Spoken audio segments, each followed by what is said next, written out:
கீழே விழுந்து மேலே வரணும். எப்படி? அதாங்க லைஃப்.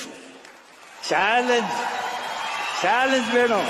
ஓகே, இதாச்சா ஒரே கடை பார்த்து கூட இல்லைன்னா இது பாரு, இல்லைன்னா அது பாரு, அது பாரு நிக்கணும்.